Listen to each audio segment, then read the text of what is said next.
As you would have read in our email last week, we've changed the format of this discussion to enable more interactive engagement. And the idea is just to basically to spend more of our time together discussing the kind of issues that arise from the training content that has been shared with you in advance. Now, for the purposes of the discussion today, we're going to spend 10 minutes going over the key elements of the training video that has already been shared.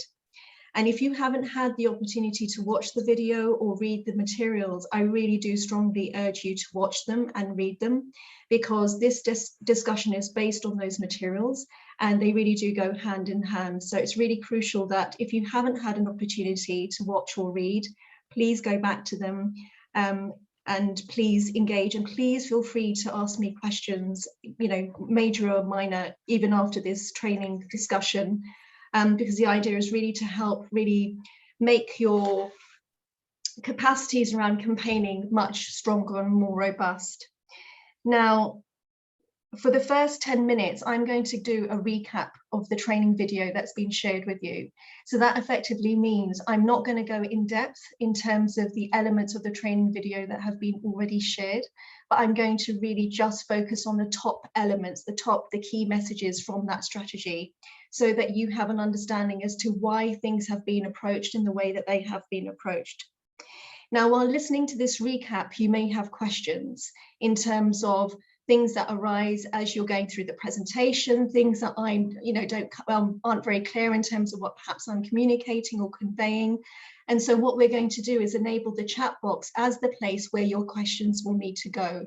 And through that conversation, Maria then will start charting that conversation onto a Miro board.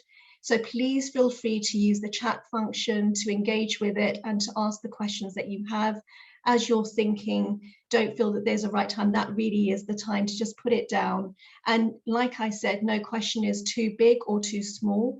We are here to answer as many questions that we can today. So please feel free to use this form of engagement. Now, once the recap is over, we will focus on any questions that you may have arising from the chat, and we've scheduled 25 minutes for this discussion, and will facilitate this phase of the conversation. And essentially, myself and others from the Secretariat will try and respond to any queries that you have. We're going to try and keep it as time efficient as possible, because as we know, 25 minutes is not very long.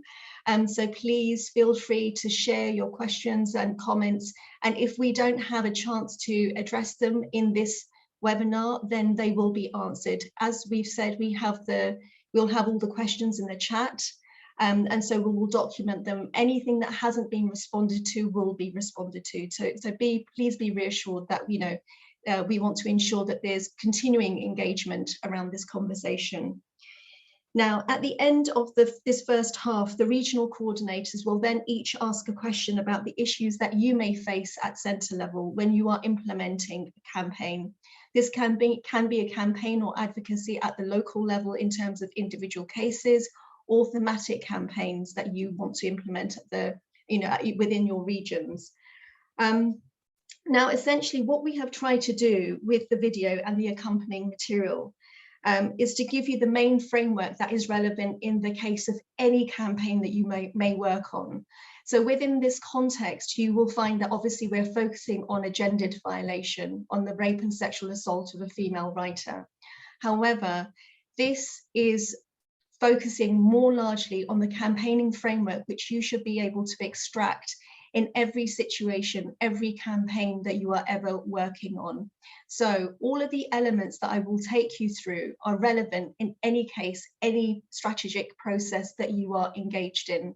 So please just bear with me in terms of understanding what the frameworks are, that the framework is around campaigning. And then if you do have any additional questions around gendered violations, please let's keep those to the end, and then I can answer those by email. But the main thrust of today's conversation is really around campaigning and how to strategize for a campaign. What we hope by doing this training is that by the end of it, you will feel more confident in terms of putting together, understanding the phases of a campaign, understanding what you need to address, understanding how you get the information that you need to be able to address these questions.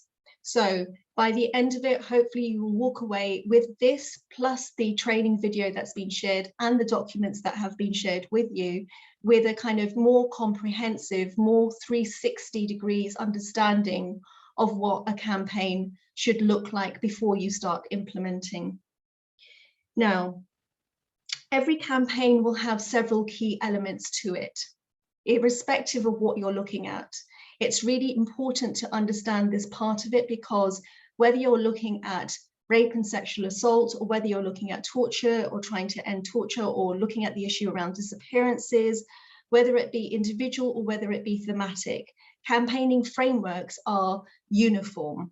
So there's several steps that are needing to be addressed as you go through this thinking process. First of all, you need to be very clear in terms of what the problem is. And so therefore, that means that you have to be able to understand what the problem is and be able to understand what the gaps are in your knowledge. By having this information, it will make it much more possible for you to overcome any hurdles that you have in terms of the gaps around your knowledge, in terms of the information that you still might need. And you'll be able to understand where the problem lies and who the problem lies with. Now, the second step, and I'm going to be going through all of these in a bit more detail as the recap happens, but this is just to do the overall summary. The second step is to identify what the campaign aims and objectives may look like on the back of your analysis. So these aims and objectives are forever changing. And I cannot say this strongly enough, having campaigned for 20 odd years of my life, that you will find yourself tinkering with the campaign aims and objectives always. Because as you learn more information about your targets, about the influencers, about the problem that you're trying to deal with, it will inevitably mean that you will constantly have to evaluate your campaign. And I cannot emphasize this strongly enough, because it can determine the difference between success and failure of your campaign objectives and being able to reach them. Now, once you have done this, the most common next step is to identify who you need to target in terms of trying to change the situation. Now, your targets are separate and different from your influencers. The targets are the people who have the power and the mandate to be able to change the situation that you are trying to address.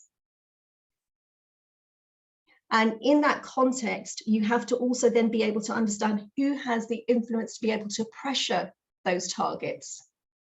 So I cannot emphasize this enough. As I have said, all of these steps are really relevant, whichever piece of work that you are looking at in the context of campaigning. So when you're looking at, say, for example, in the context of influencing your end targets, you need to be able to identify who, from an evidence point of view, who has the ability and the capacity and the willingness and the actual power and mandate to have pressure, be able to apply pressure on your targets. And the other thing that you have to do is to be clear in terms of what those targets or what the influencers need to make those decisions, to be able to make those decisions, to engage in the pressure that you need to apply to your targets. And then you'll also need to spend some time in terms of thinking about the messaging of your campaign. What is it that you're trying to convey? And ultimately, what action you want your influencers and end targets to take. Now, it's really crucial to remember that no one campaign is ever going to change a situation overnight. It often takes years of campaigning on an issue to achieve, for example, change in one little bit of law or policy. Therefore, it's always best to keep your aims and objectives specific, to be absolutely clear on what you can hope to achieve, taking into account the resources and the budget that you have available to you. Now, if we go on to slide 3, and Maria, I think, is just going to ensure that she's shared the recap of the presentation.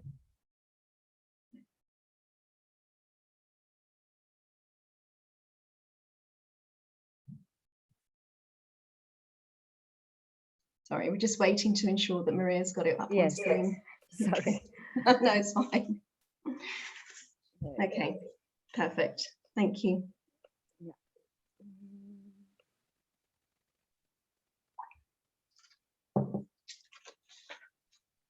Perfect. Thank you, Maria.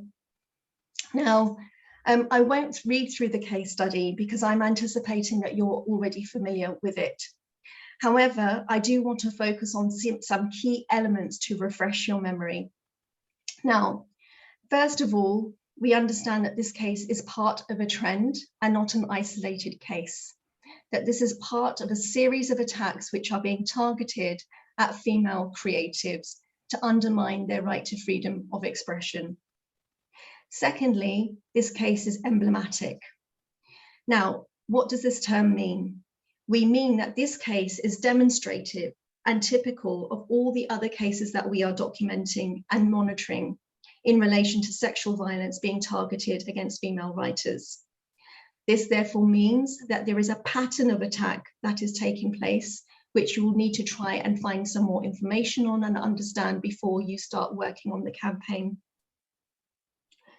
This case also looks at both the state and the police response to the violence, but also highlights the role of the community in undermining the agency of the women.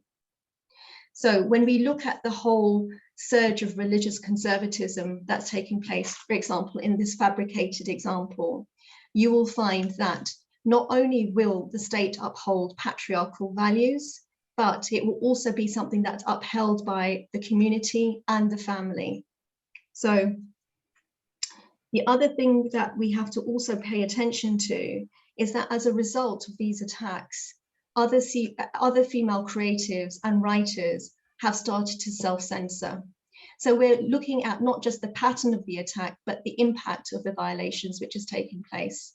So at all times, we're trying to understand the pattern, the violation, the state response, and the community response and the family response, and how the actual group that is being targeted is responding to the series of violations that are being targeted at them.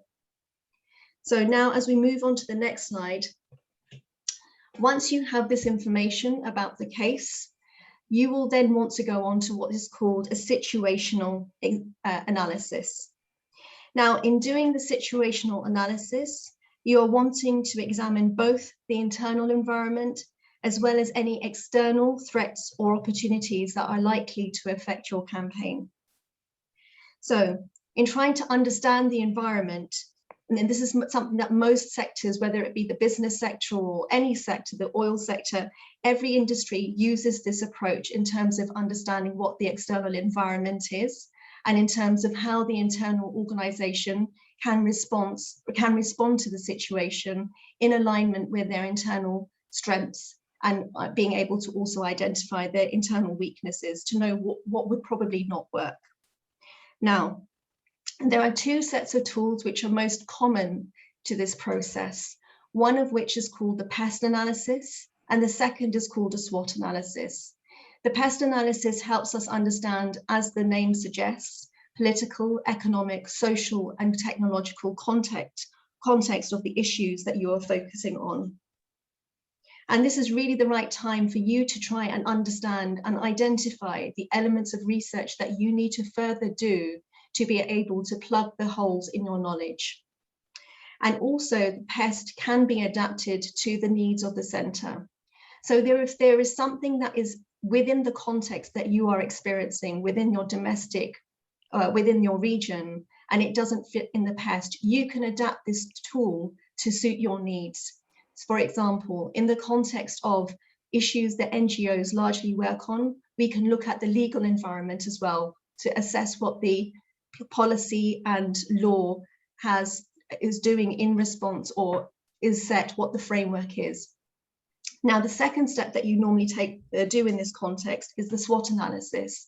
And this helps, as I've said, to understand your internal environment, what the weaknesses and what the strengths are of the organization in response to this particular campaign that you are trying to run. Now, the PEST and the SWOT can look somewhat similar, but what you will find is that once you have done the PEST, some of the issues in the environment, the political, economic, social, etc. environment will appear under your opportunities as threats of the SWOT, because they are things that you may potentially want to engage with when you're looking at the campaign. Now, as we move on to the next slide, as we understand, now this is a very brief glimpse of the kinds of things which may emerge when you have done your PEST and your SWOT analysis.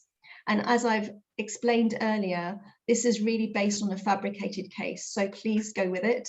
And please understand that this is not part and parcel of any specific context. We've tried to make the case as generic as possible so that you feel that you can somehow extract some of the key framework and the key thinking to your local situation. Now, I'm not going to read through, for the sake of time, through the insights from the PEST and the SWOT. All of this information is available to you in the training video, so I would really urge you to go back to it. But what we can use the situational analysis to do is to really glean what the problem is, what we can respond to, and actually understand what more information do we need.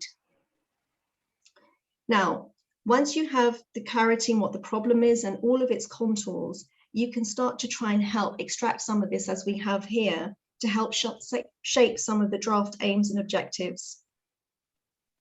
And they are really crucial gleanings in terms of helping you to navigate on what elements are open or vulnerable to change and what cannot be changed at this point in time. Now, if we move on to the next slide, when focusing on your campaign objectives and what you want to achieve, it is really important to focus on what can be achieved. And for example, this could mean what kind of campaign you want to focus on, how much time and resources you have. Is there a problem of policy or discrimination? What is the problem and what needs to change? Is it to do with literary awareness or human rights awareness? And essentially taking into account your resources and your budget and the time that you have available in terms of staff, in terms of volunteers, in terms of people time, where do you want to spend your time? And what kind of timeline can you work on this? Now, if we move on to the next slide, I wanted to really just unpack one of the objectives that we have highlighted as part of the campaign strategy. Now, the reason why I want to highlight this is that I want to demonstrate a process which is called SMART. When you're identifying your objectives, you need to understand and put together an objective which is specific, measurable, achievable, realistic, and timely. And all of this is in the training video and in the training notes, so please don't feel that you have to take all of this information down and write it down. It's there already for you. But what we would need to do is that when you're looking at your process and you're looking at the aims and objectives, you want to ensure that your aims and objectives are SMART. So in the case of objective 1, which is in your campaign strategy, what are you exactly trying to do? So if we look at objective 1, we have a sense of what is specific because we know what we're trying to get. It's measurable because we know our campaign timelines. We know it's achievable because we have enough information about our targets to know that we can do this. It's realistic because it's specific about the group and it has all the information that we need. And it's timely. We know what we want people to do and the time that we want them to do it in.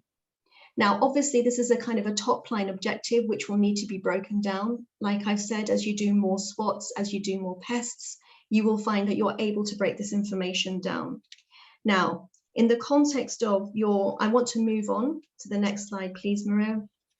In terms of your stakeholder analysis, once you have identified the objectives that you're going to work on, and in the context of this campaign strategy, I've very clearly identified that we will want to work on a multi-pronged approach because we want to do a number of things, one of which is end impunity. We want to work with writers to ensure that they feel safe when they are being attacked, so they have to be able to have people that they can contact. And then we want to also raise international awareness to put pressure on the government. So being able to do so, we have to be able to identify who we're going to target and who has influence over our decision makers. So in the context of this campaign, for example, we've got those people within the government, ministers or senior government officials who have the mandate, or perhaps have made pro-human rights statements in relation to the series of attacks which is taking place. And in terms of channels of influence, what we want to look at are the perhaps sections of the media or opinion makers. You know, you will really need to contextualize this in the context of your domestic environment, in the context of the issue that you're working on. Now, the question is, who are we going to pick on? Because we don't have all the time in the world and we don't have all the resources in the world.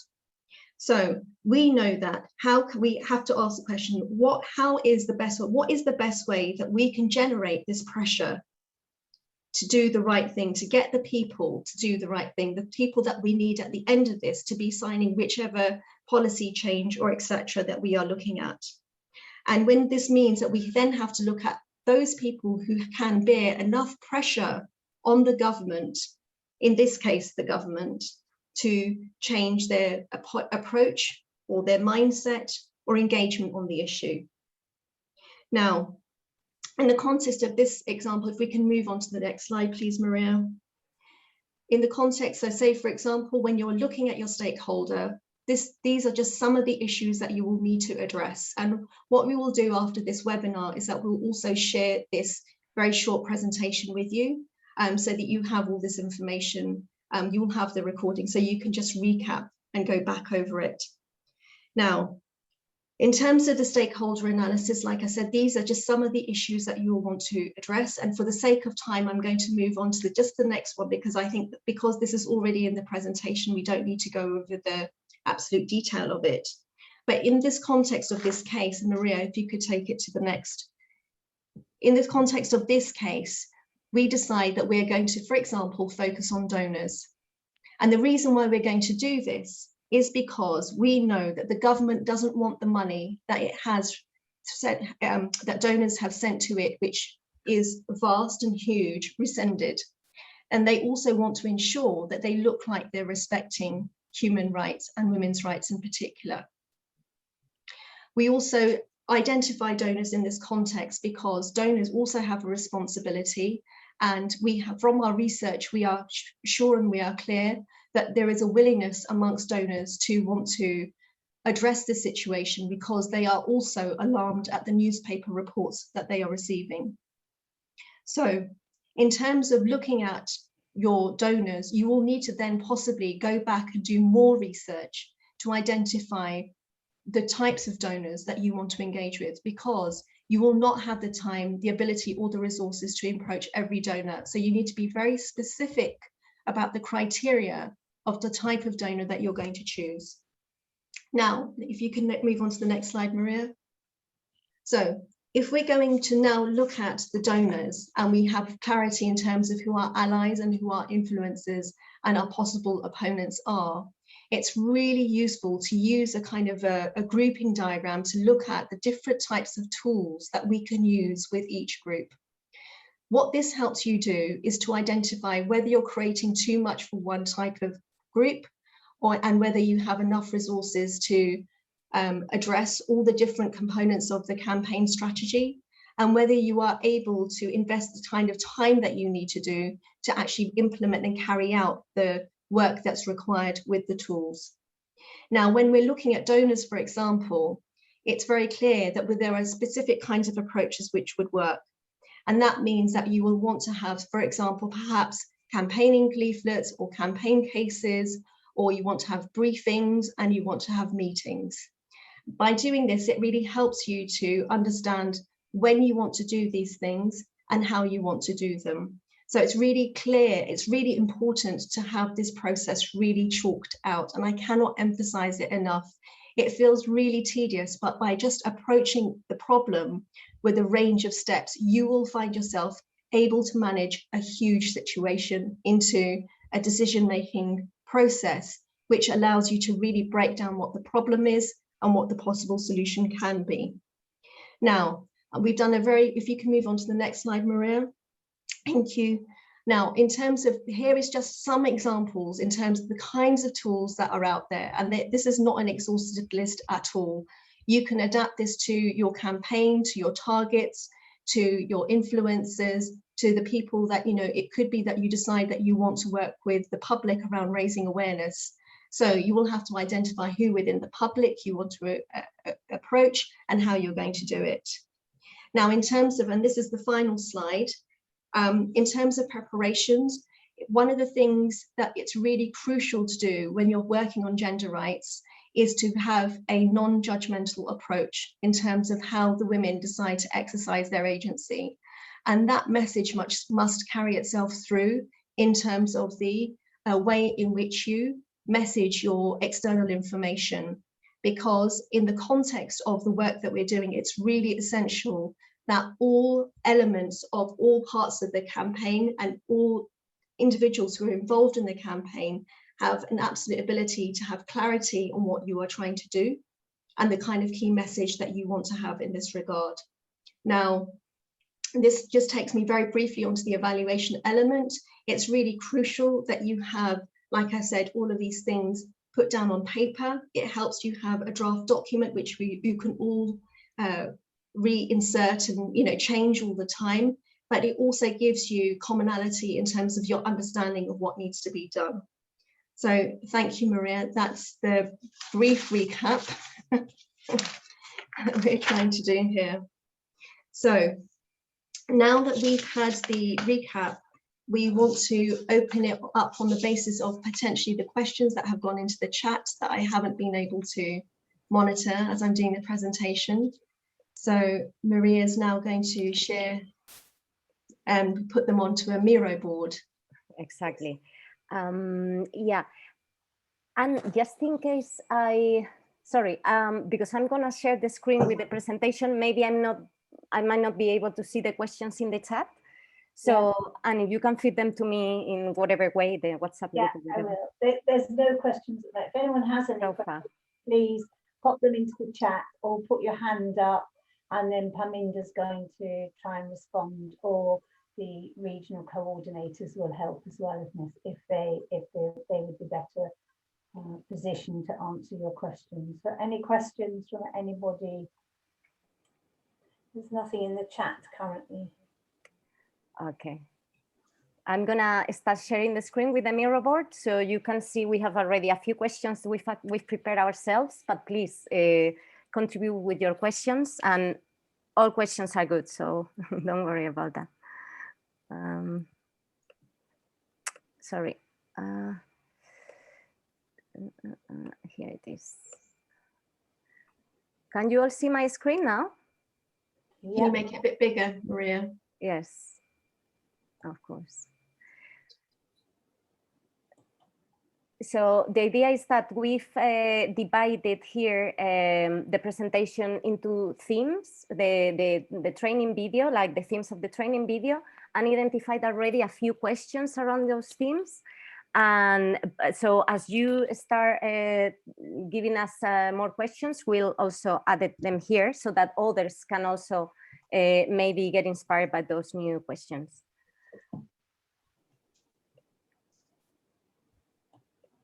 And please feel free to ask anything. No question is too small or too big. So please do feel free to just be brave and put them out there, because I'm sure everybody may, you know, someone else might have a similar question just in their mind.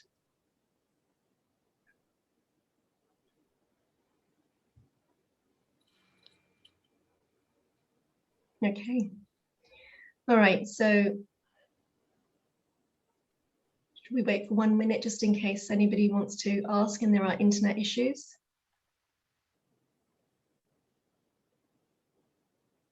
Yes, let's wait. If anybody, I mean, nobody wants to ask them, maybe you can put it into the chat if you have it. Yeah.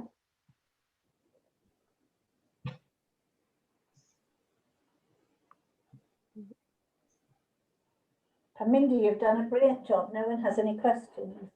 I doubt very much somehow.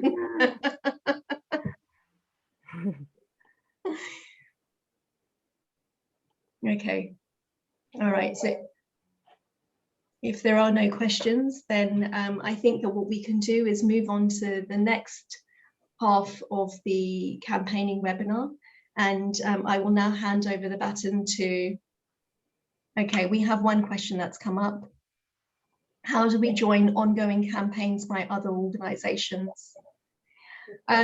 That's from Bernadette. So, I mean, that is something that's more reliant on your existing relationships with those centers or organizations or NGOs. And that's also about having some tangible contribution that you can make in the context of the ongoing work that they have already, and about identifying the USP, the unique kind of selling point or contribution that you're going to make in that context. So, for example, if you wanted to intervene in a campaign that's happening around, say, for example, the torture of writers by another organization because it's an issue in your country, then the idea is to do as much homework as you can in terms of what their approach is, the kind of work that they want to do, and to think clearly about the kind of contribution that you can make in that context. So when you approach the organization, you are able to provide them something tangible and credible that they can make sense of in the context of the ongoing campaign.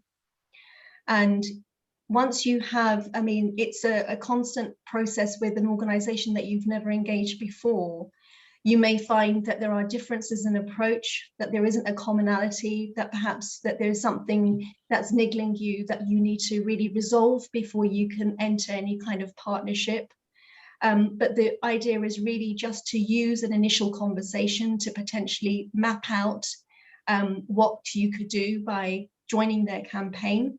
And sometimes it means that you may decide not to formally join a campaign, but to informally support it. So that can mean many other things. I hope that answers the question, Bernadette. Please feel free to come back and say if it doesn't, or if you have a more specific request. Ketley's come up with a partner question as well. I was wondering if before we go into the next section, maybe by looking at the questions we have here already, maybe you identify with one of these questions and you would like us to reply to it, or you are fine, you think you understand more or less the answer to this question. Okay. Did you see Ketley's question? Yes, I'm just going to go on to it if there are no further queries from Bernadette. Brilliant. Okay, brilliant. And just going on to Ketley's question, Ketley asks, my question concerns some human factors. If the rapist is part of the writing community, a writer, it is more difficult for PEN to keep neutrality and find balance in a campaign program. Ketley, I completely agree with you and I completely understand. And I think this is where our work, the consistent messaging and the consistent work that we're doing on a particular issue is really important. The manifestos, the mandates, the understanding that we have around women's rights in terms of our coherent and consistent approach to a case of alleged rape, even where the person may be known to us, and even where they may possibly be popular amongst the movement. And the idea is in this context, I mean, we have, for example, cases where in other situations where in other movements, sexual harassment may be reported. For example, I've been involved with Amnesty and the person was known who had allegedly committed the violation to the secretariat in that case and the team that were working on that country.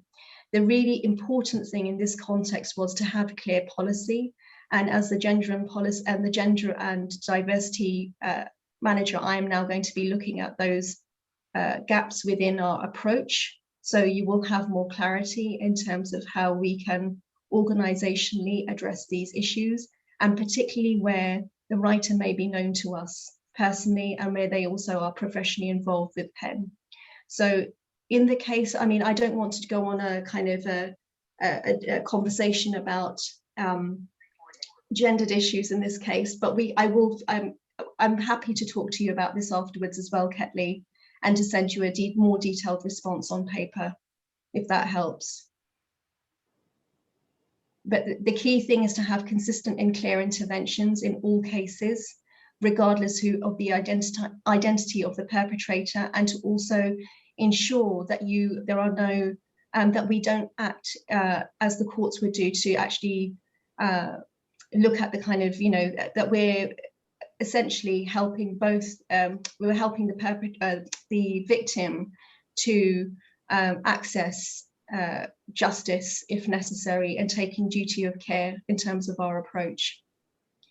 I feel I'm a bit muddled in terms of the response to that question.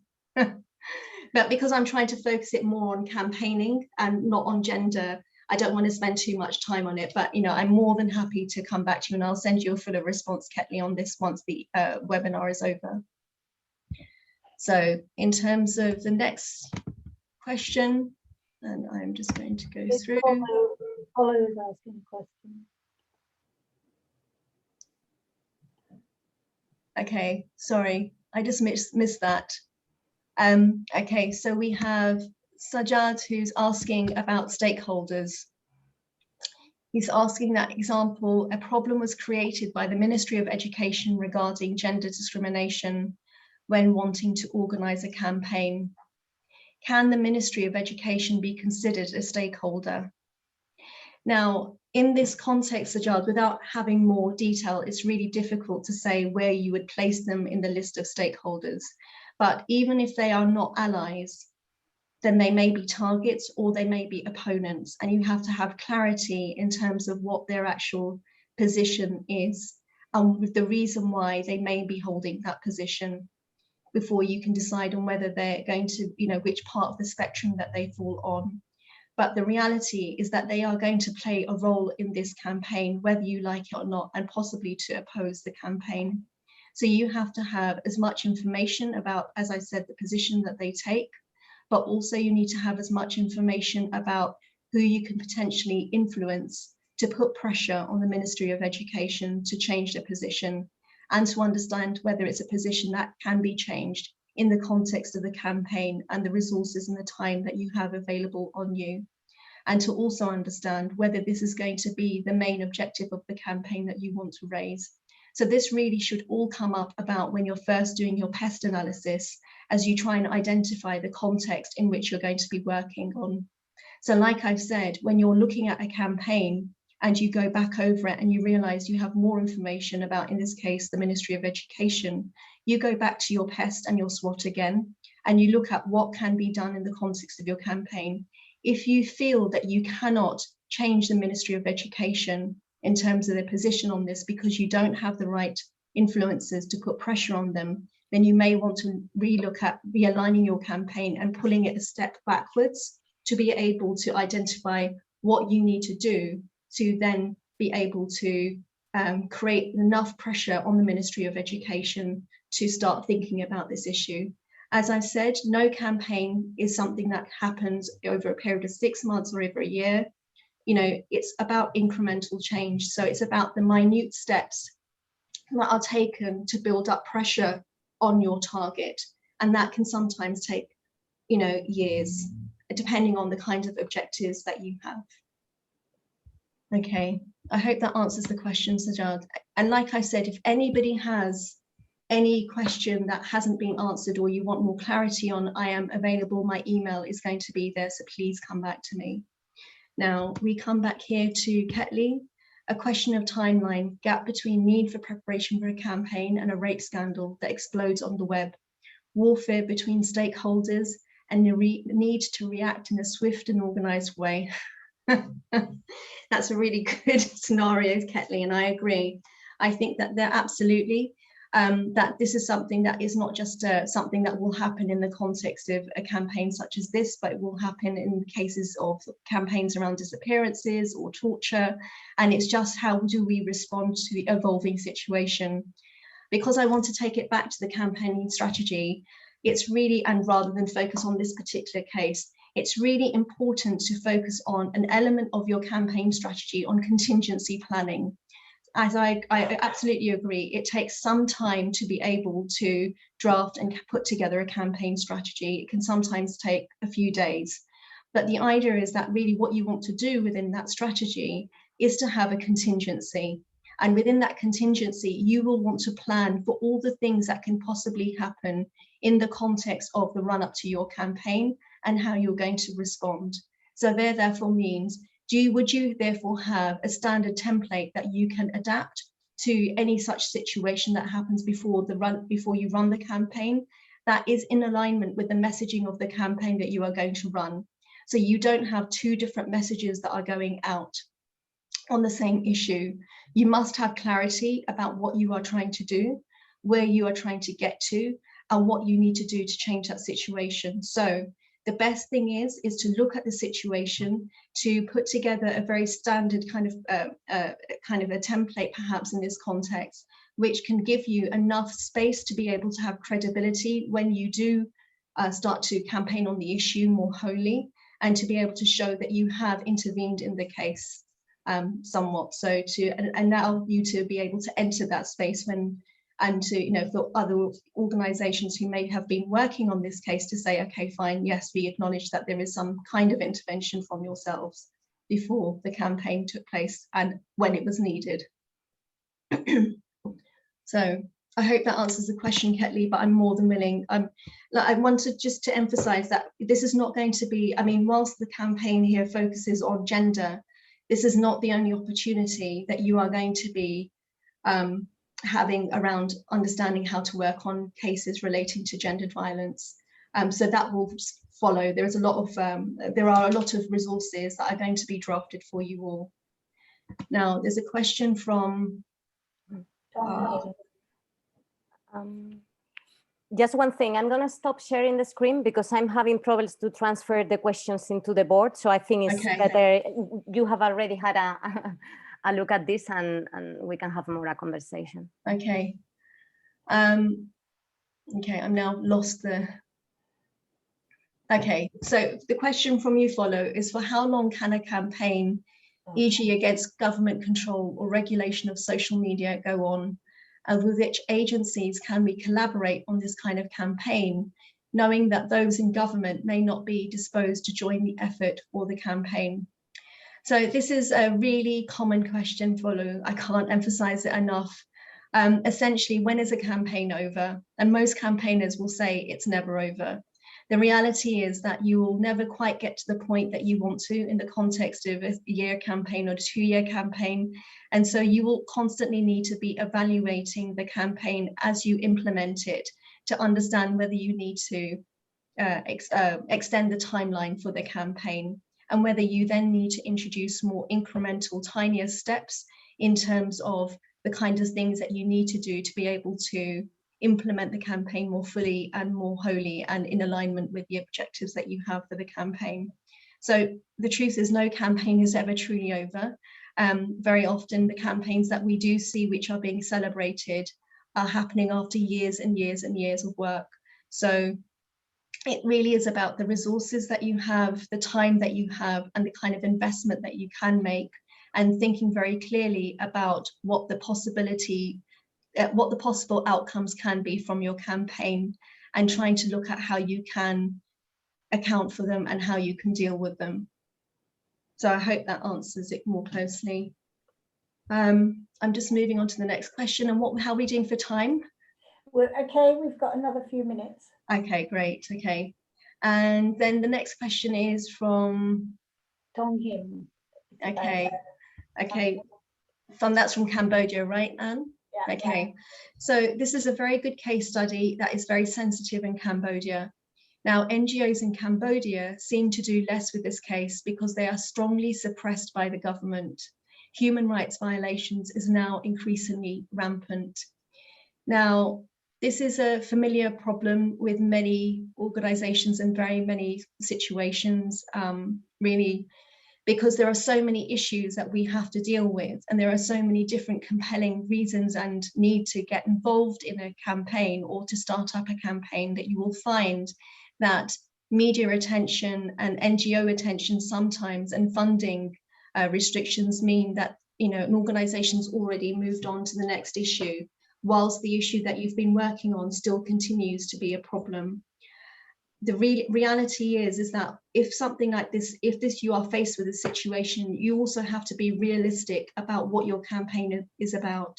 Is it about trying to get a rallying group of NGOs or organizations behind the objectives that you have set? Is that the objective, to get more solidarity and to try and build that movement again?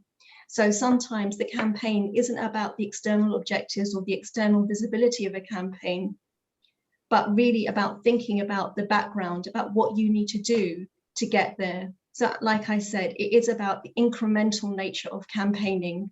You will never be in a situation where it's very unlikely. For example, I remember as a campaigner on children's rights issues, the issue wasn't even on the agenda of the organization I was working on with amongst the staff. So my first campaign was actually internal, about getting it onto this agenda of other staff members who didn't understand why Amnesty was going to run a campaign on children's rights. So once that was achieved, I could then move on to the next element, which is then about starting to think about what contribution they could make in public to this issue, to a campaign that was yet to be launched a year or so away. I hope that answers the question.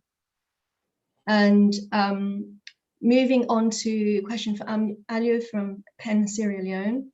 How do we handle a situation where victims of an issue think a group like Penn, Sierra Leone is only advocating on their behalf because Penn is making money from donors? That's also another very familiar question, which I've experienced working on India for Amnesty many years ago. Questions about funding and where you get your funding from and how that jeopardizes the credibility of your campaign or jeopardizes the work that you're trying to do, or the way in which it might skew your messaging or what you're trying to achieve, is a very common accusation that is made against campaigners. And the idea would be really ideally to have, for the people who are going to be, or who are putting the campaign together, to have a question and answer sheet to which you all have an understanding. And on that question and answer sheet, what you can do, and I'm talking about this in the context of campaigning rather than going through the actual detail of what you can do in a situation like this, because this webinar is focusing on the campaigning framework and how to work on it rather than specific questions like this. But what I said also is that I will go through the questions after the webinar and answer those in an email conversation with you, even if I haven't answered them properly here. So the idea, I'll just quickly finalize this. Like I said, this is a very common accusation that is made against campaigners. And the idea is that you really need to have your arguments put together, because whenever you do a campaign, there are always going to be elements of the state or the government or the executive or legislature who have a counter argument to what you are proposing.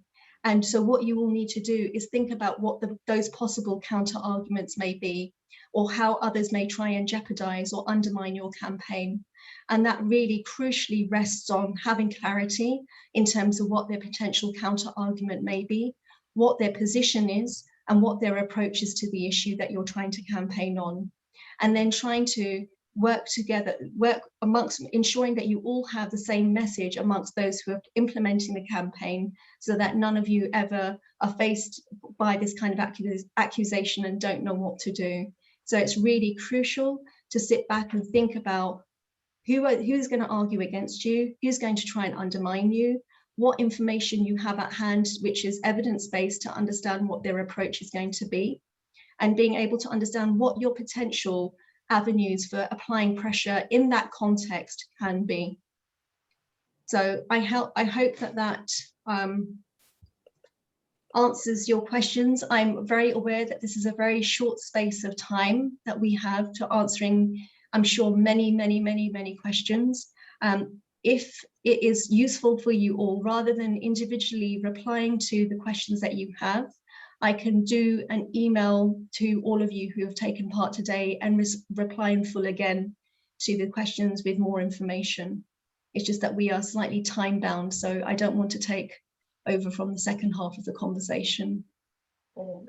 Thanks, Paminda. That's fantastic. And thank you all those that have given questions. And of course, it's not a closed it's a workshop now or a webinar now, but you can always email Parminder with questions afterwards that you thought about. So it's not, it's an ongoing thing. We're going to move on now to the regional coordinators who are going to ask them questions to the centres. So I'm going to hand over first, I think, to Ross. And if you could answer either in the chat box or if you raise your hand and then you can respond to Ross. Okay, Ross. Thanks, Anne. Hi, everyone.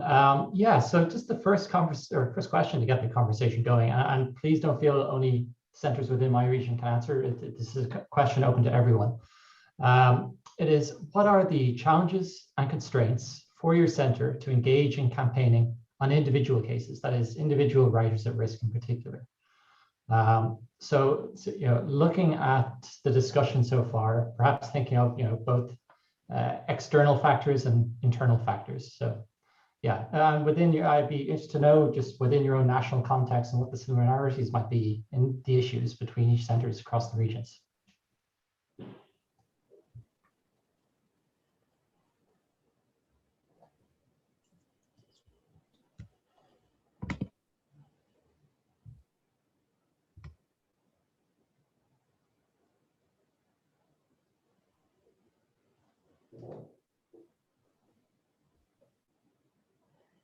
Any thoughts on challenges?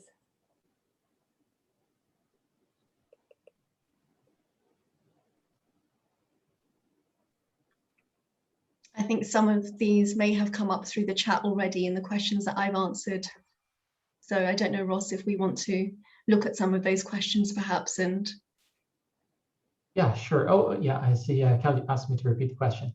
So basically it's as part of our work as PEN International and individual PEN centres, it is campaigning and advocating for individuals, writers at risk. And my question to you is, what constraints or challenges have you faced in doing this work, campaigning on behalf of individuals?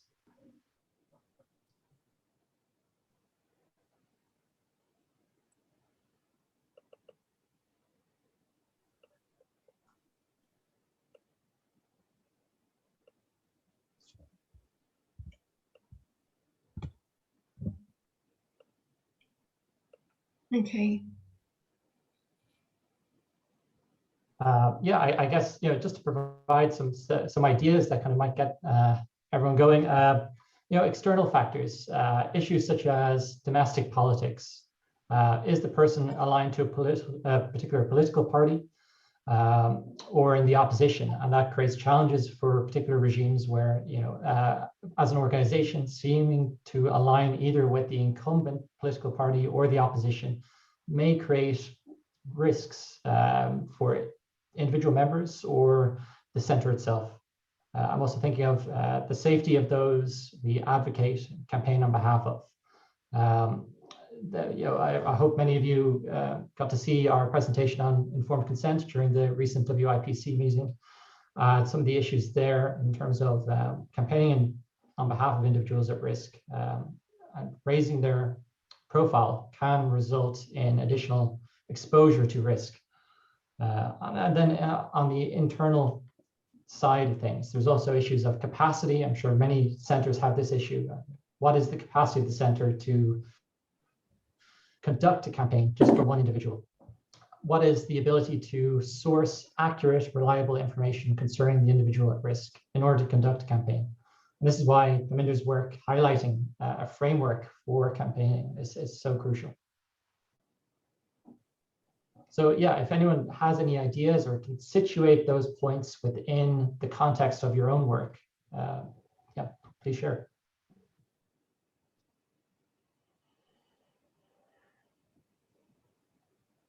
You can either raise your hands or put your comments into the chat, whichever you feel more comfortable with.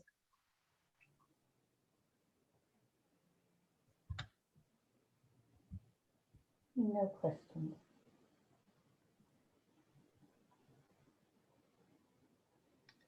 Okay. So I wanted to type it, but I can, because no one's speaking. So, okay, so I'll be brief. We had a few months ago one of our members, well, she was assaulted by policemen. She is also a journalist, so we campaigned for her, and the issue resolved. Those policemen were prosecuted, actually. But what happened during the campaign is that our members weren't like solitary with her, some of them, because I don't know, one member, well, 10 years ago, we didn't support him because this was before my time, of course, but our pen didn't support him because he had certain arguments with those journalists in her paper and so on. So he was against it, and then other members joined in. This happened to us in 2020. It was a more serious issue with when there was in Sarajevo, they marked the anniversary of Bleiburg. So we did this, never mind the context, but what happened is most of our members from Croatia actually left our pen center and campaigned against it. So what happened is we had these internal issues where we wanted to defend someone's rights, but members amongst themselves are actually in conflict, and it is really harmful for a campaign, as you can see. So. Thanks, Lamia. Follow, I think you have your hand up. Yeah, thank you. PEN Nigeria has actually been involved in campaigns to get writers, especially journalists who might have problems with government, released from detention. For instance, we've had to collaborate with other pen centers across, especially in Africa, and that we have been able to even bring in PEN International to really support our campaign for such effort. But it so happens that at times, after much campaign and struggle to get those victims released, we sometimes meet with something of hostility. Kind of, well, maybe the lawyers or those people themselves might really not be too disposed to get us involved in their struggle. So we've had a situation where a particular victim's lawyer really told us they won't want us to get involved in it, maybe because of threats by government or fear of intimidation or whatever. So it's one of the challenges that we've had in our campaign. Thank you.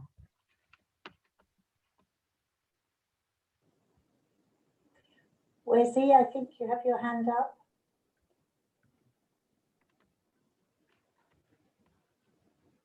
No, that was just a mistake. You can go ahead. Okay, no problem. Okay, so can we move on to Aurelia's question, with timing as it is? Hi, thank you. Thank you so much. Yes, so building on Russ's question, it was about trying to understand the kind of challenges that you face when campaigning on thematic issues. So say, for instance, with a case study, we're talking about sexual and gender-based violence, but also about, repeal of repressive laws or impunity. What kind of challenges do you face when campaigning on those issues?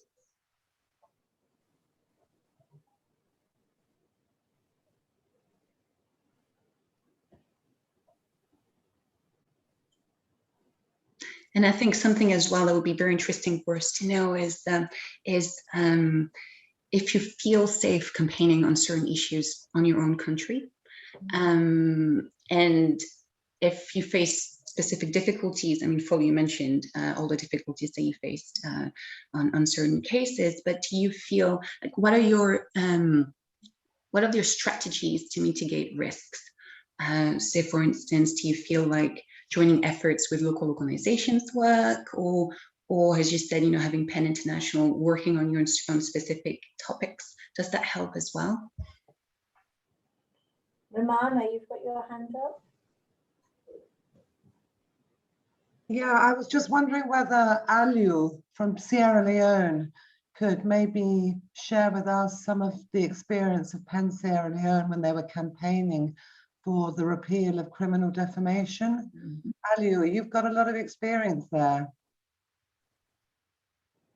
Yes, yes, thanks very much, Romana. And yes, of course, we engage in the campaign against the repeal of the colonial criminal defamation laws, which actually had been amended and repealed in July last year, 2020.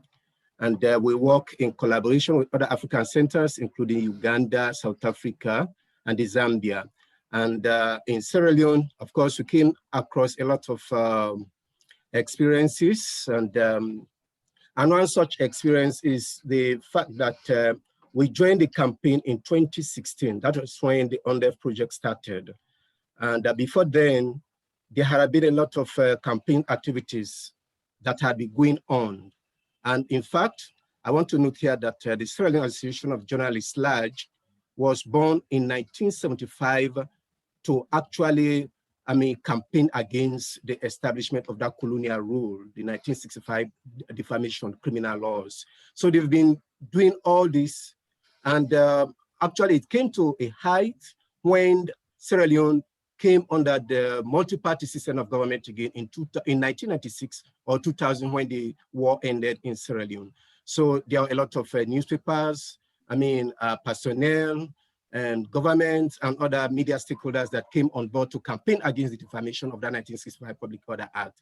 One of the campaign, actually, when we joined in 2016, there was this, some expression at some quarters that, it's only now that other organizations are coming to join to take away the grace, the good things we've been doing over the years. So you find out that other groups were much jealous. They were not comfortable. They were, not actually happy when other groups joining them. They think that they are taking the glory from them, those good things they've been doing over the years, And then, and that is one. And then another constraint, like I mentioned just now, is that how do you actually handle some victims who just think that when you go around and talk to them, that they think you're just making money. They will say, Penn International is giving you more money. For example, when we went to interview Jonathan Lee, the managing editor of the Observer newspaper the last time, he was handled by the government, in prison for some time, and he was released by the High Court based on many appeals from international and other media stakeholders. And when when the UNDEF project came to Sierra Leone in 2016, I went to interview Jonathan Lee, and he said, look, Ali, you've got a lot of money from Penn Sierra Leone. You people are just going around making money. That's why you came to me. And in fact, deliberately he refused. And I told Liana about it, and Liana was working for Penn International, and then he told me to write letters to him, and it took some time. He could not respond to those letters, and I had to go to internet. I had to go to other people working with him. I had to go to SLAJ and ask questions on his case before I could have rich information, about that situation, So, these are some of the challenges, and that also, problem of working with other groups, people think we are making money, and, the time constraints again, you have to work many a time, you have to go to people, you have to knock on their doors, you have to write letters to them, and they'll keep on saying, go and come, go and come, go and come. And of course, the office, you have other things to do. So these are all constraints. And yeah, some of the constraints I've been experiencing, there are more, but because of time, I'd like to stop there and thank you for your attention. Thanks, Ali. That's really interesting. Yeah. Yeah. Any other responses to that question, or shall we move on to the next question?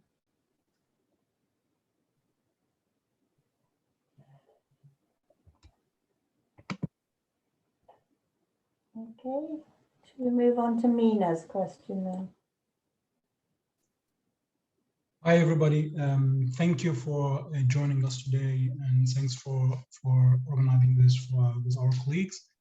As you may all know, that PEN International is strongly committed to support our centers around the world in the best ability that we can and the best capacity that we can provide. So my next question to you, and I will share it as well in the chat box, is what kind of support would your center need from the secretary in order to be able to carry out this kind of work, campaigning, like in terms of campaigning in support of freedom of expression in general, or in campaigning for specific cases for writers in your region? The question is available in the chat box in case of anyone of you.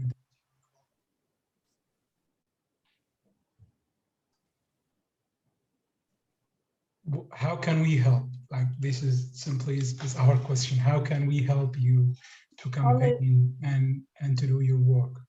Olu has his hand up. The question. Yeah, thank you. We would really like to be trained about charters, international charters, or legal instruments that we could really base our campaigns upon. Most of us writers are not lawyers, and so we need some kind of grounding in this intentional charters, and so just so we have the strong pedestal on which we could really start plotting our campaigns, so that we won't look foolish, even during the process. Thank you. Thank you very much. No, you will never be foolish. Don't worry.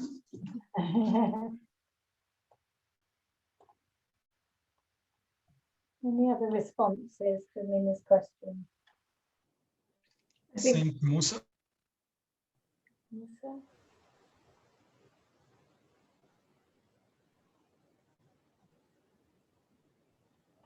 Daphne, I think your hand is up.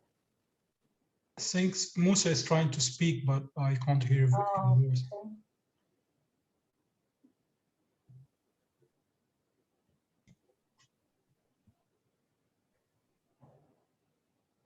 We can see you, Musa, but we can't hear you. Hello? Hi, Musa. Okay. Mute.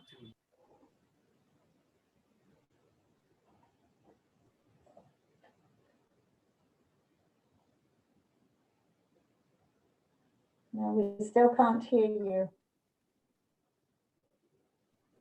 Maybe Musa can write his contribution in the chat, if he can manage to talk. Yeah, please. Anyone can't use a mic. Please feel free to share your thoughts to us through the chat box. Brilliant. I think there is another person who's trying to speak, but we can't hear you. I'm sorry.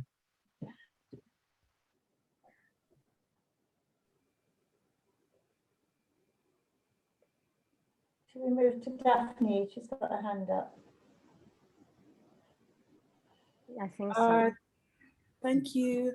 So I think for me, speaking from knowing our Zimbabwean PEN Center, I think what would be more the kind of help we would need is definitely capacity building, but capacity building mainly in our context would work with helping us collaborate with other PEN centers.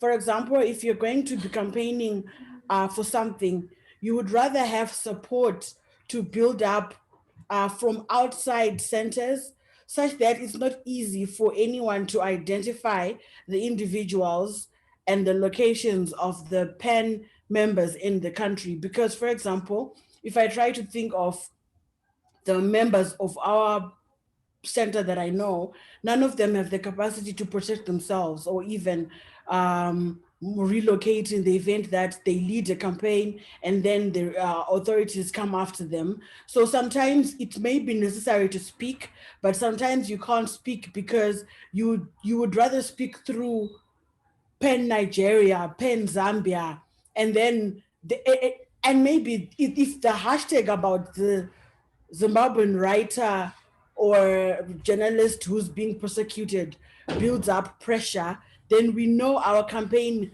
has been successful without necessarily endangering the people that run PEN in Zimbabwe as well. And I also think trying to create solid relationships with protection groups in Zimbabwe is mainly the Zimbabwe Lawyers for Human Rights. They lead always in representing, be it journalists, be it activists who are arrested by authorities. But I think having them knowing you are there and having a relationship where they know that when you need help, they can come in and help.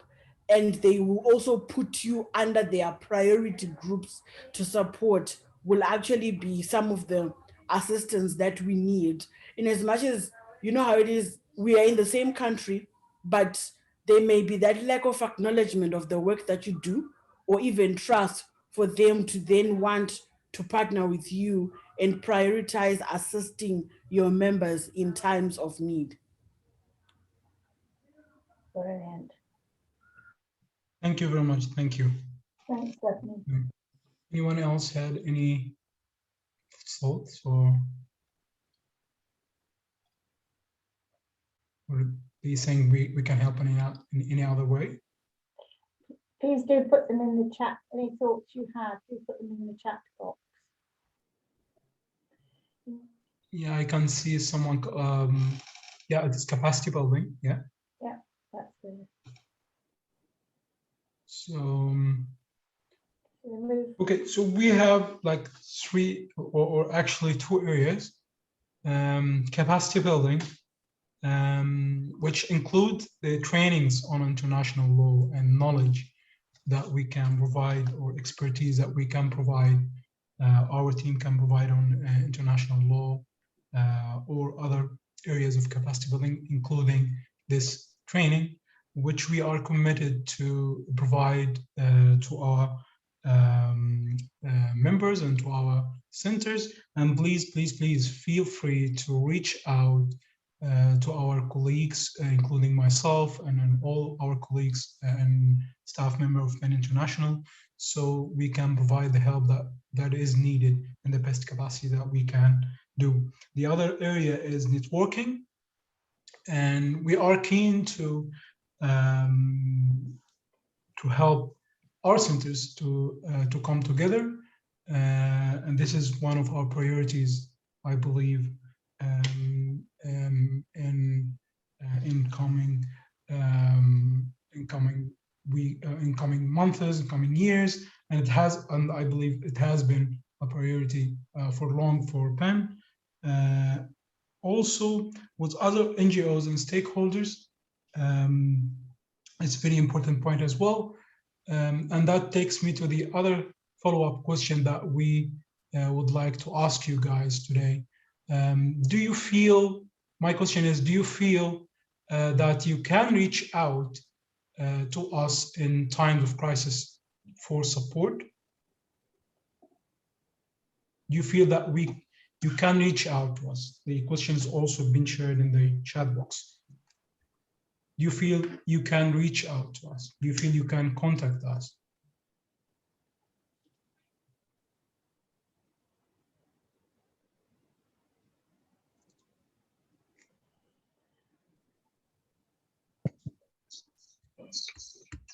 Hello? Hello? Hello? Can I go further? Can I go further? Yes. Hello? Hello? You okay? Yeah. I'm Mr. Lagada Bayomi from PEN Nigeria. It's very important when we are looking at a crisis in a country like Nigeria, for us to be able to reach out, especially to the PEN International. There are some certain things that will be the constraints And the fourth constraint is the monitoring of the online issue that is going on in the country now. When you try as much as possible to pass some information to the international body, they may criminalize you. So these are some of these things, and then that's number one. Then number two is as I've said, that the capacity is empowerment is very important. Empowering the people, especially in the body, to be able to know there are ways that can use this information, and this information can be easily passed to the PEN International. This is that there are many, these are some of the constraints that you can face. But if this one cannot be there, we'll be able to have the opportunity of sending the materials or sending the adequate information to PEN International when the crisis comes at any time in the country. Thank you very much. Thank you very much. I'm going to ask Nduku to ask his question now because the time is getting very short. So Nduku, I'm handing over to you. Thanks, Mina, for your questions. Thank you, Anne, and thank you, colleagues, for joining us today. Before I ask my question, I just want to comment on the concern that Ali raised about the perceptions that you're campaigning because someone is paying you. I think it's very important that we always, it's normally a perception that is based out of ignorance, people not knowing what we are about and what we are about. So I think the challenge comes to us on persistently communicating ourselves to the different publics so that people really get to know what we are about and what we are not about. And I think it's a problem across many contexts. So I think it's us reaching out and speaking out on what we do and what we don't do and how we work. We are a voluntary movement, we are a human rights organization, and not taking it for granted that people will naturally understand. So it's a public communication challenge for all of us. Campaigning is a decision making. We cannot and we don't campaign on anything and every time. And so my question is, what criteria do you usually use for deciding which cases you're going to work on and which cases you're not going to work on? Just from your experiences, from the campaigns that you've run, what are some of the criteria that you use to pick a case or to not pick a case? And I'll put the question in the chat as well.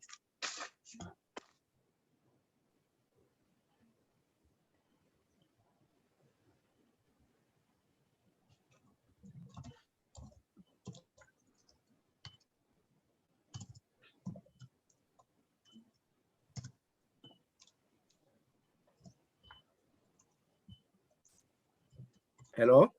Hello, Alio. Yes, in response to Duku's question relating to criteria we use when campaigning on issues, our experience in Sierra Leone actually is based on the project we did from UNDEF through PEN International. And of course, one of the criteria we thought of is human rights, violations, and that has been committed through the media, and that had become an issue over the years. And then we also, think of the period, the time, the suffering of people had taken, because, for example, in Sierra Leone, you could imagine when the criminal law was introduced from Britain through Ghana into Sierra Leone in 1965, during colonial days. So we also think of the duration of the issue that has been, playing around in the country for quite a long time. And of course, there's also the gender aspect of it, which of course, is an issue in the world now. The place of women, their role. Support to women. The importance of women, their role in society, and these are all the criteria we consider. And also the girl child. Whenever these things happen, also think of the girl child. For example, in Sierra Leone, we start to think, we start to advocate on the importance of education, especially the girl child education, the place of the girl child in education. I mean, in the country now, as we're having a president that is promoting education. So these are some of the things we consider when we want to launch, I mean, an advocacy and based on any issue. Thank you. Brilliant. Thanks, Ali. Yeah. Thank you, Ali. Yeah. Always your hand up. Yeah, I think so. Yeah, thank you. Yes, from my experience, there are so many cases of violence in Nigeria. People get killed on daily basis, and some kidnapped and all that. And so we concentrate more on the plight of writers, and so I remember one of the cases that we thought of handling. Nduku, I think we discussed it as well, and we needed to find out what really led to the attack of that journalist. Was he attacked because of his job as a journalist, or was he one of those instances of kidnapping or violence meted on people without really having any sort of his activity or his function in public? So we had to really investigate that, and there was a particular one we investigated, and I reached out to some editors and newspaper publishers, and then got to find out that that particular case wasn't really a case of intimidation or assault based on his function as a journalist, and so that was why we couldn't take over that case. So it's one of those considerations that we want to be sure if a writer is attacked, we want to find out before taking up the campaign what really brought about the attack. Was it on the basis of his job as a writer, or just one of those cases of the violence that seems to have taken over the whole of the country right now? Thank you. Duke, you're on mute. Yeah. Sorry about that. It's very key for our work. The consideration first is a case involving a writer, but not just that. Is the attack because of their writing? But then beyond that, also, in our campaigns, we use a criteria where we ask the question whether the case falls within attacks on freedom of expression. And by detailing our approach in getting the facts of the case, and the case that follow is sharing is the facts start emerging that yes, a terrible thing has happened to this journalist, but it was not because of their journalism. So research becomes a very important component of the criteria of establishing the facts of the case as a decision-making step, whether it's something for you to pick on, or maybe it's not something for you to pick on. So the reasons for targeting, of course, do you have the capacity to react? Will you be safe reacting? Is it a legitimate case for freedom of expression? So it's asking all those questions to avoid us reacting to cases that may not really warrant our attention. Any other?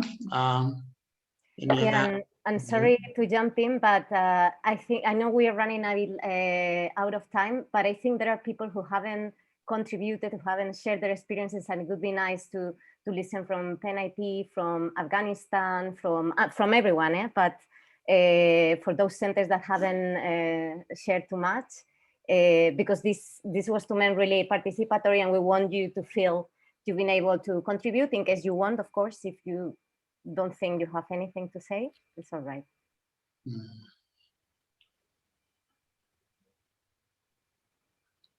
Cambodia also, we have them there, very silent. And Malawi.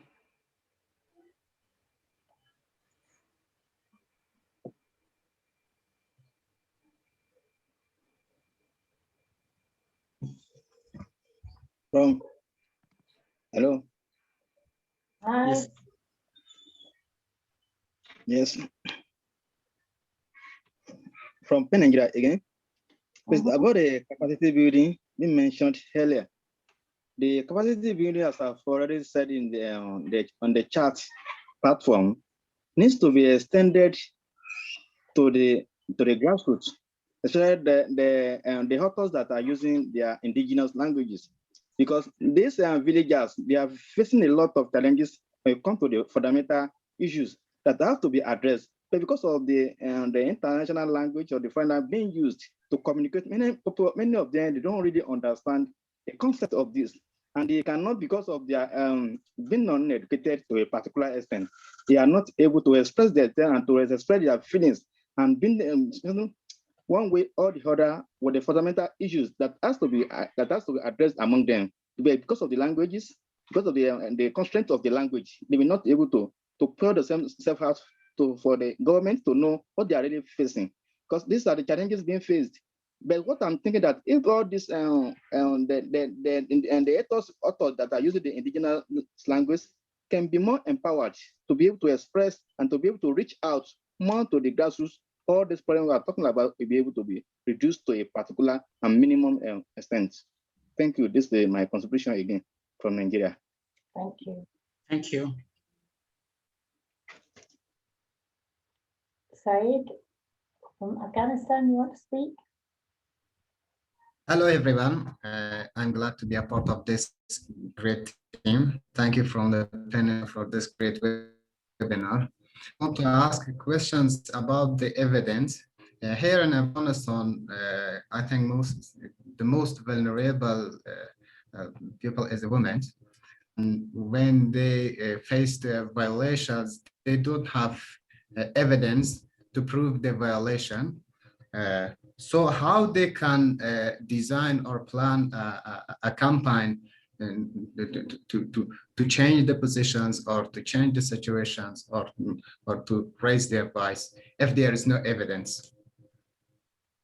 Because the most violation in Afghanistan is verbal, there is no evidence. Yeah.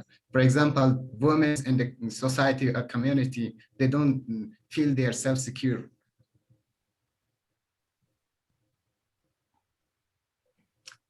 Yeah, thank you. This was my question. Just to say that in response to the questions on gender, because we were focusing this webinar on campaigning frameworks more generally, I haven't responded to those very specific gendered questions about, how to campaign on cases where there is no evidence, etc. But these are all part of the conversation that we will continue to have, and I'm logging all those questions so that we can respond in full.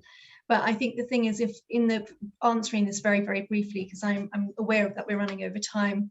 I mean, I think the question is, if there is no evidence that is naturally collected as part of an investigation procedure, then you need to look at other ways within the community amongst human rights activists and others that you are perhaps speaking to look at how the situation can be changed, because you have to, as part of any criminal investigation, have to have some kind of evidence, obviously, to put forward rather than allegation. It can't be based on hearsay.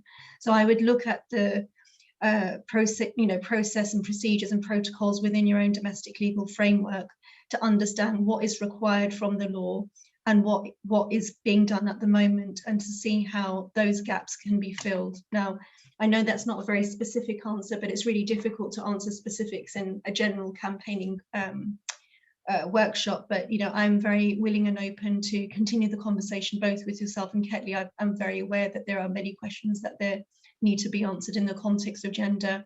This is something that we will continue to unpack and look at in more detail as we start to embark on this work, and you will have much more guidance and information in terms of how to approach such issues. Thank you. Thank you. Thank you. I just quickly want to say we have overrun time. If people feel they need to leave, then don't feel, but we will continue for as long as people are staying. I think that's, and Nduka, I'm going to hand over to you. And Kathleen has also a question, I think, she's raising. Just half a minute on evidence. So sometimes also we look at patterns on the specific area of violations. And I just want to share an example of disappearances, which most of the times disappearances, maybe a right has been disappeared and there's no evidence. No one knows what happened. No one knows who took them away. But because there are patterns within the context that we are working with, we can make certain conclusions that this mysterious vanishing fits into patterns that we already know of people being disappeared, and legitimately we can campaign around that based on evidence from what else is happening in the environment rather than the specific case. And I think for many contexts, violations against women as well, even where legal systems are very clear, the threshold of evidence that is required is a barrier. And so that we don't stop acting because we cannot get the evidence, but we use other patterns of what we know usually happens in similar situations to decide on what campaign actions to take. Brilliant, thanks. Ketley, you had a comment? Yes, thank you. I just wanted to say that as far as I know, Penn Haiti has never engaged in any campaigning. And last year, there was a scandal of rape where a woman writer of our Penn Center was involved. And this left me with, and us, the staff, with lots of frustration and a feeling of powerlessness. So I am very happy to be involved in that webinars and to feel and know and understand that Penn International is there to help us and be vocal in our, if we decide to do any manifestation, because we sporadically have interventions, but we are not involved in the campaign itself. And I can understand the power and of course, all it takes to keep going in a campaign situation. And it reminds me also that we have to strengthen our local resources also, because the staff can be put under lots of stress because there is the fear factor that is ever present.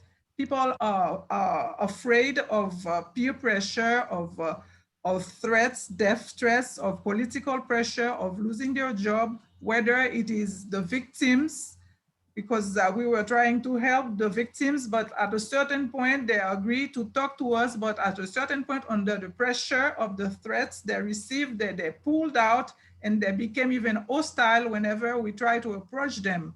So this is something that we understand that we have to go in a very articulate manner and slowly and try to help them in so many different ways, and also strengthen our staff at Penn Haiti itself so that we can go together in this situation. So I'm very pleased to understand that Penn International can help us and especially be vocal, because whenever our counterpart, the people in facing us, understand that we have this backup, their attitude can change definitely drastically. So we are hoping and counting on Penn International help to cross with us when we are going through these perilous situations.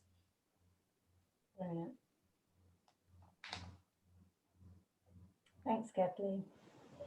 We do have one more question we want to pose. I think it's from Ross. Yeah, hi everyone again. Yeah, so final question. What are the challenges and benefits of engaging with other centers in campaign work? I'm so glad, Daphne, that you brought this up. And maybe perhaps the benefits are obvious, but there are also constraints. And I'm wondering, if anyone could share their experience or thoughts on what those challenges might be that have prevented you so far in engaging with other centers in shared coordinated campaigns. Someone's hand is up. It's A80. I'm not sure if that's a telephone or. Yeah, I was actually wondering who they were. If you can introduce yourself, please.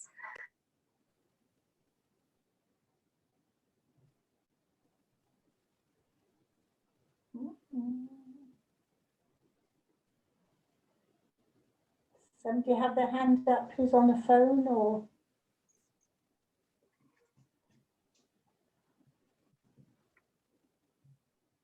No. Maybe they don't know they are called A80 by the app, but there were two men who were together and they raised their hand, and on the way displayed for us is A80. No? Probably on mute. Maybe. Can we be heard? Yes, you can. Yes. Welcome. Okay, Malawi. We're calling from Malawi. Great. Thanks. Yeah, we were just concerned about provision of contingency. Contingency because you start a campaign out of a crisis, and if you don't have something budgeted for, and we are not a well-to-do center, we may have to wait, contact international pain, and for you to start moving, you are overtaken by other teams. And how do we go about that? Because you do not anticipate a kind of an accident. If a member has just been arrested, and you have to start moving, you have to start that campaign, but you do not have anything that your hand can dip into to start the move. So you tend to find yourself as a center for pain, as if you're not doing anything because you're waiting for some other people to help you financially, kind of. So how do we work out on provision of a contingency funding, waiting for a crisis, kind of? If you don't have anything, you might find that you are not doing anything because you are unable to move because of your financial, I think, status at that time. How do we go about that?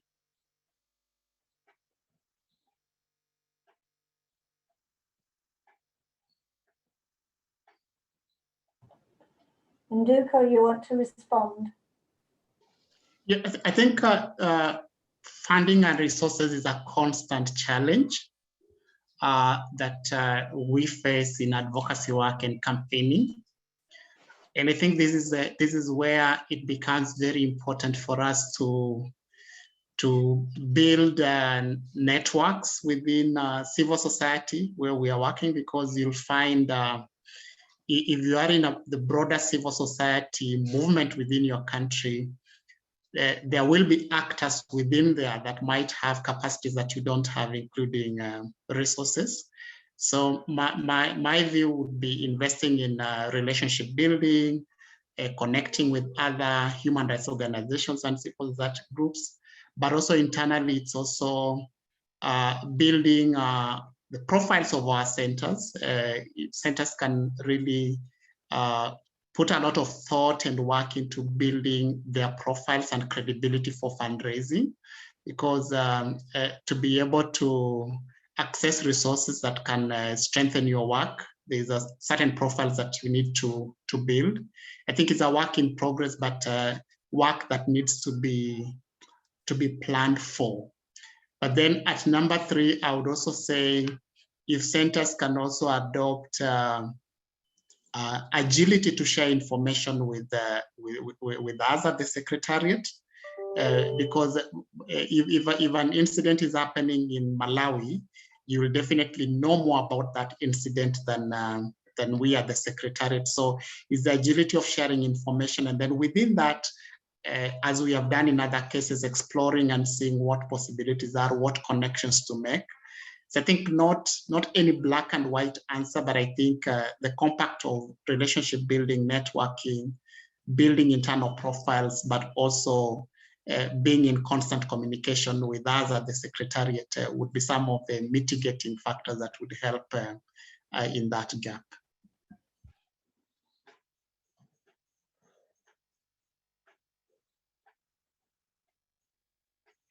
Yeah, we'll take a note. Fine. Great.